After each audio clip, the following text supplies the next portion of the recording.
কইতাছো? তুমি কি আমার পোলার চিনো মা? আমি না তোমার কথার ভিতরে কেমন জানি রহস্যের গন্ধ পাইতেছি। তুমি কে গো মা? আমার একটু খুললে কও না, কে তুমি? না না, আমি কেউ না, আমি সাধারণ একজন লয়ার।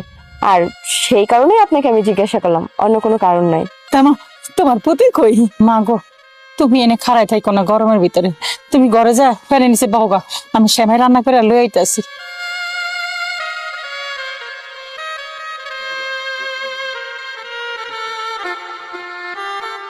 মা গো, এই যে শরবতটা খান, অনেক দূরের থেকে আইছেন তো গরমের ভিতরে। আপনারা কেউ কি বলছে যে শরবত নিয়ে আসেন? আর এটা যে নোংরা, এটা দেখছেন একবার? কি হয়েছে মা? আরে দেখেন না, আপনাদের পাশের রাস্তায় আমাদের গাড়ি নষ্ট হয়েছে, তো গাড়ি ঠিক করতে একটু সময় লাগবে। ভাবলাম যে এই সময়টা আমরা কোথায় কি করব, তাই আপনাদের বাড়িতে এসে উঠলাম। উনি আমাদের জন্য হচ্ছে শরবত নিয়ে আসছে। দেখেন না যে কি নোংরা, এইসব গ্লাসের কি আসলে শরবত খাওয়া যায় বলেন?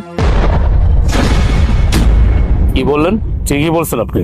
আপনাদের মতো বড় লোক আমাদের বাড়িতে আসছেন, আমার মা যে কষ্ট করে আপনাদের জন্য শরবত নিয়ে আসছে ময়লা গ্লাসের মধ্যে, এগুলো কি খাওয়া যায়? আসলে তো খাওয়া যায় না। মা, তুমি কেন নিয়ে আসছো? তুমি জানো না তারা অনেক বড় লোক, তারা আমাদের মতো গরিবের বাড়িতে কিছু খায় না। আর আসতে আসতে ময়লা গ্লাসে একটু ট্যাঙের শরবত নিয়ে আসছো। কে নিয়ে আসতে বলছে তোমাকে? কে নিয়ে আসতে বলছে? তারা নিয়ে আসতে বলছে? তুমি যদি না নিয়ে আসতা তাহলে তো তোমাকে অপমান করার সুযোগ পাইতো না। কেন নিয়ে আসছো? বাজান, আমগো বাড়িতে অচিনা মেহমান আইছে, হ্যাঁ করে কি খালি মুখে বহায় রাখা যায়? তাই তো আমি তাড়াহুড়া করে একটু শরবত বানিয়ে নিয়েছি। কাদেরকে তুমি মেহমান বলছো? তুমি একবার তোমার নিজের দিকে তাকাও তো, আর তাদের দিকে তাকাও তো। তোমার ব্যবহার আর তাদের ব্যবহার তুমি বুঝতে পারতেছো কতটা পার্থক্য? আর তারা মেহমান হয় কি করে? তারা তো, তুমি তো আশ্রয় দিছো তাদেরকে এই বাড়িতে। শোনো, বড় লোকের স্বভাব চরিত্র এমনই থাকে, তারা মানুষকে কখনো মানুষ বলে মনে করে না। এটা আর যাই হোক, আমার থেকে ভালো কেউ জানে না। তার মানে কি, আপনি কি আমাদেরকে অপমান করতেছেন?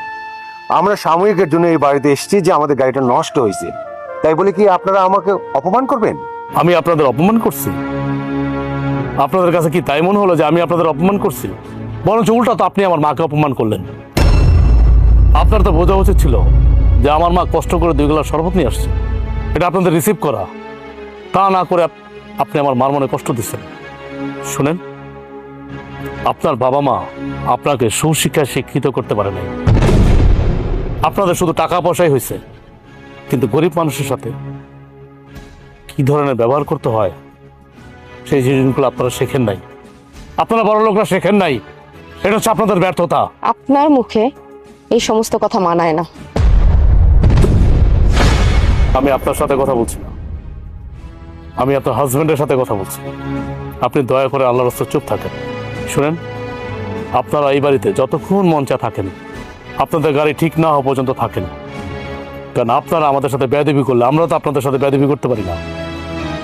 আর মা, তুমি এরপরে তাদেরকে কোনো কিছু দিতে আইসো না। ভদ্রতা শিখেন, ব্যবহারই কিন্তু বংশের পরিচয়। আমার এসে ভদ্রতা শিখিয়ে দেয়, গরিবের বাচ্চা কোথাকার। আমাকে ভদ্রতা শিখতে হবে।